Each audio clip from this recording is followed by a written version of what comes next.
In the city of Galat, just hours ago, the wreckage of a Russian drone lay on the ground, a stark physical reminder of escalating tensions. This incident, coupled with insidious hybrid attacks directly targeting Warsaw, has shattered Poland's patience, signaling a profound shift in Europe's defense posture. Poland, acutely aware it is a potential next target in Vladimir Putin's expansionist plans, is leaving nothing to chance in its fight for survival. It is now crystal clear that Putin's infamous Ring of Fire, aimed at suffocating Europe, will not be limited to Ukraine alone. The Kremlin's ruthless threats against Europe, manifested in recent reckless violations of Romanian and Polish airspace, have become the clearest evidence of this ominous plan. While Typhoon fighter jets belonging to the Royal Air Force may have immediately taken off to neutralize this urgent threat along the border, Europe's true retaliation against the Kremlin was taking shape not in the clouds, but right in the heart of Eastern Europe. When the shockwave created by that unmanned aerial vehicle reached Warsaw from Kyiv,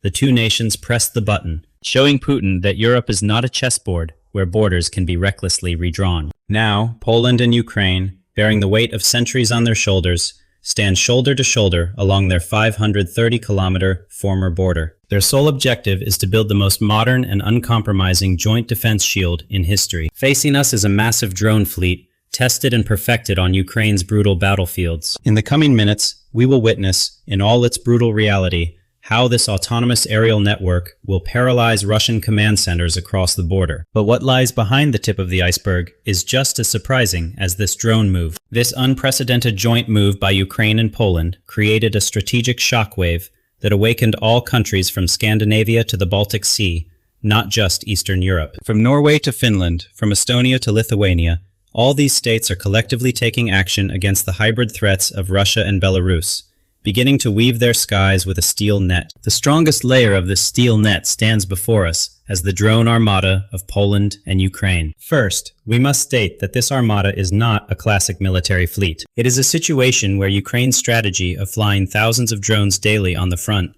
single-handedly destroying the majority of Russian armored vehicles, is directly integrated into Poland. In fact, the power combination and integration has already begun. On April 27, 2026, Prime Minister Donald Tusk, appearing in front of cameras in Rzeszów, which is only 80 kilometers from the Ukrainian border and serves as the West's military logistics heart, officially lit the fuse of this armada. Tusk announced to the entire world that Poland, by using Ukraine's real battlefield experience, would skip an entire technological age and close its sky with a perfect shield. This declaration by Prime Minister Tusk signifies an unusual acceleration in military development. Historically, nations have spent decades on research and development for such advanced defense systems. Poland's decision to directly integrate Ukraine's combat-proven technology bypasses conventional procurement cycles, setting a new precedent for rapid military modernization in response to immediate threats. This technological leap is shelving years of research and development work,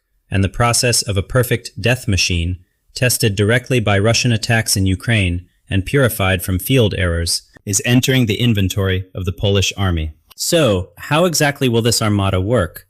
And where will its central base be? The heart of the armada will be the existing aviation cluster in Rzeszów. Here, Ukrainian war veterans, tactical experts, and engineers will personally take part in Poland's massive industrial production lines. Ukraine's software and hardware codes, which Ukraine updates weekly on the front, will now be transferred instantly to Poland's massive industrial production lines. Any possible armored infiltration attempt or border violation from Russia and Belarus will be paralyzed in the air with Ukraine's kill zone concept before even stepping on Polish territory. This armada does not consist only of simple reconnaissance drones. It will consist of autonomous swarms that find their own targets with artificial intelligence and fiber optic cabled suicide drones that are completely immune to radio frequency jamming. Especially these fiber optic drones, which completely disable Russian electronic warfare systems, have the ability to penetrate up to 30 kilometers deep and dive directly into enemy bunkers and command centers. These drones, physically connected to the operator with a cable, can find their target with millimeter precision even if the GPS signal is lost, turning the bunkers where the Russian command echelon is hiding into targets. In other words, when a Russian brigade approaches the border, while waiting for high-cost Patriot missiles, they will instead find coordinated FPV swarms, costing only a few hundred, 3 of which distract and 1 that directly hits the target. In addition, the system developed under the LEAP program umbrella, which will protect Polish skies, will also shatter the cheap Shahed drones that Russia tries to infiltrate from low altitude with interceptor swarms in the air. These low-altitude threats below 10,000 feet, which traditional radars have difficulty detecting, will now be hunted from kilometers away with artificial intelligence-supported acoustic sensors and preventive drone swarms. The Russian missile and drone threat will be completely neutralized thanks to this massive autonomous network that reacts in seconds, free from the clumsiness of traditional air defense batteries. Surprisingly, but truly, Ukraine and Poland have taken Russia's air attack threats very seriously. Because both countries are turning their border lines into armored fortresses, Poland foresees that possible attack moves by Russia after the Ukraine invasion could also erupt on its own borders. For this reason, the Warsaw government is creating an incredible drone power with Kyiv before the Kremlin's possible insidious steps begin. However, the Tusk government's single precautionary move against possible Russian attacks is not limited to this. Because right under this steel shield in the sky, Poland is trying to completely close its borders to dangers. Not only in the air, but also on land, Europe's most aggressive and uncompromising defense modernization continues at full speed. Poland is virtually rebuilding its 700-kilometer borderline with Belarus and Kaliningrad with the Eastern Shield program. Within the scope of this massive project, whose cost exceeds approximately $2.7 billion, and which gains speed as of 2026, the section up to 50 kilometers deep from the borderline is being equipped with anti-tank ditches, massive concrete dragon's teeth, and barbed wire. Civilian lands on the borderline are being expropriated, and more than 150 private properties are being purchased and turned into fully equipped logistics centers for this massive military highway. Moreover, the Warsaw administration is so determined that it withdrew from the Ottawa Convention. They continue to lay millions of anti-personnel mines on the borderlines and dig defense lines with the support of Bundeswehr military engineers coming from Germany. Poland's withdrawal from the Ottawa Convention, which bans anti-personnel mines, is a significant departure from international norms, particularly for a NATO member. This move underscores the perceived existential threat from Russia, prioritizing immediate defensive capabilities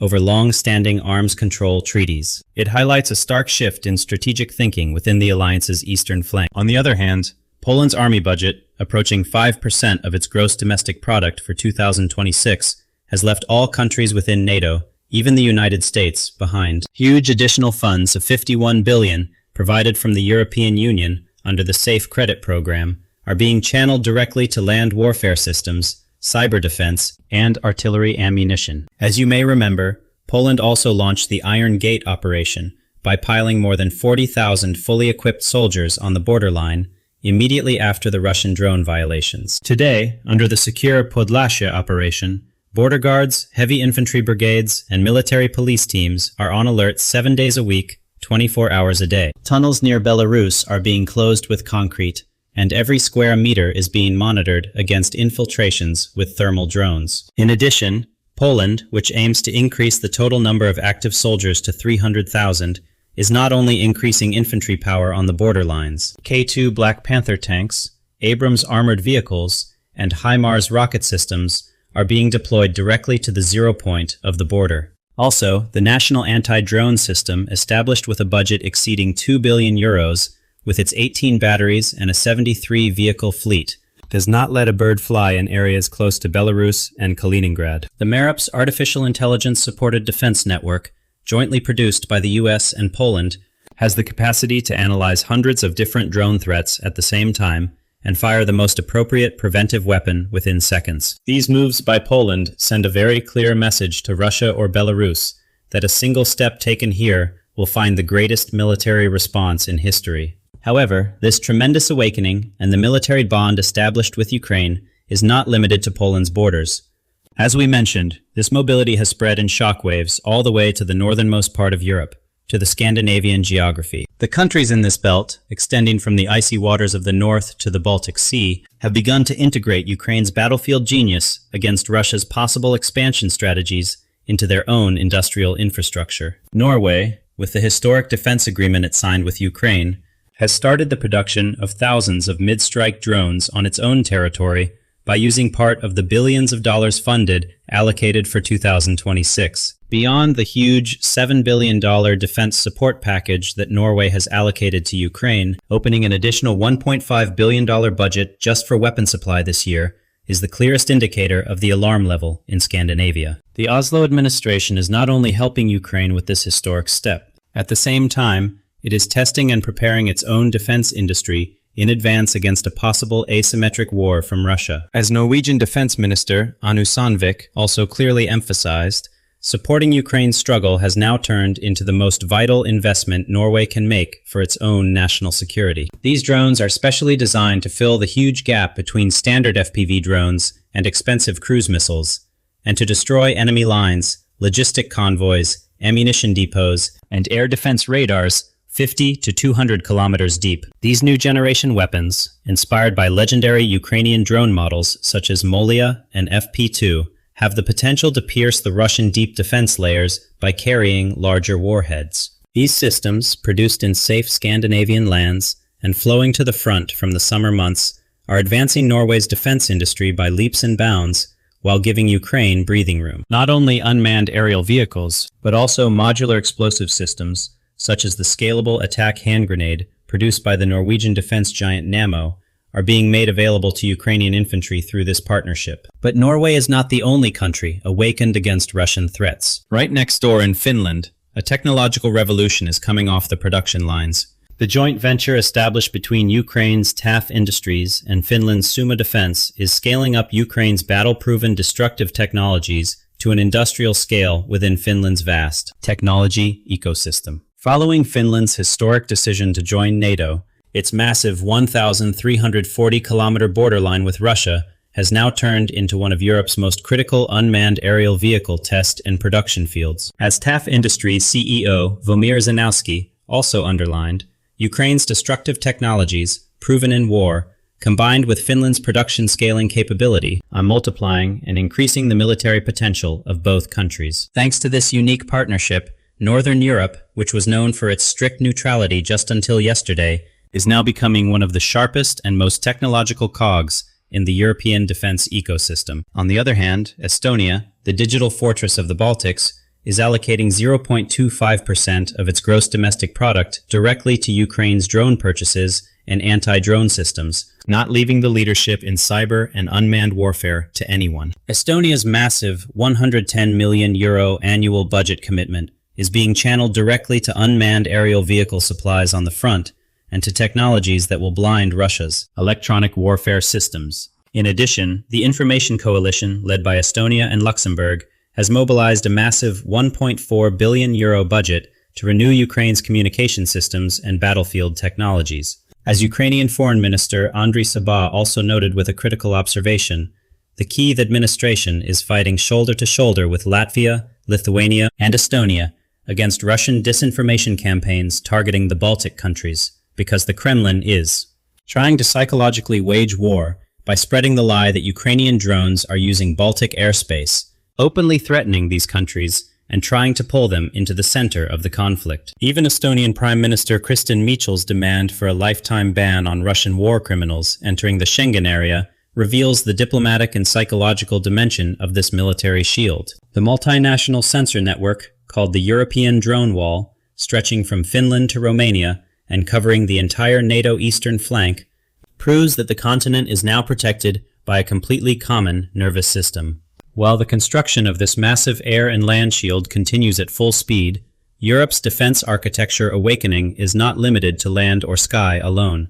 A brand new strategic siege line that leaves Russia helpless is also being built, kilometers below the sea and at the uppermost layers of the atmosphere. Especially with Sweden's historic accession to NATO, the Baltic Sea has now effectively turned into a NATO lake for the Kremlin. Russia's naval elements in St. Petersburg and Kaliningrad have been virtually trapped in their own waters, with Sweden positioning Gotland Island as an unsinkable aircraft carrier. Sweden's world-renowned diesel-electric and air-independent propulsion Ghost submarines are today not allowing Russian nuclear submarines and surface ships to breathe in the dark waters of the Baltic Sea. These submarines work in integration with Northern Europe's unmanned aerial vehicles, instantly transmitting acoustic data obtained from underwater to command centers in Poland and Finland. Moreover, Europe, having learned the bitter lesson from the sabotage of the Nord Stream pipelines, is also establishing a brand new autonomous underwater vehicles fleet to protect its underwater critical infrastructure. Thousands of kilometers of fiber optic cables and energy lines stretching from the North Sea to the Baltic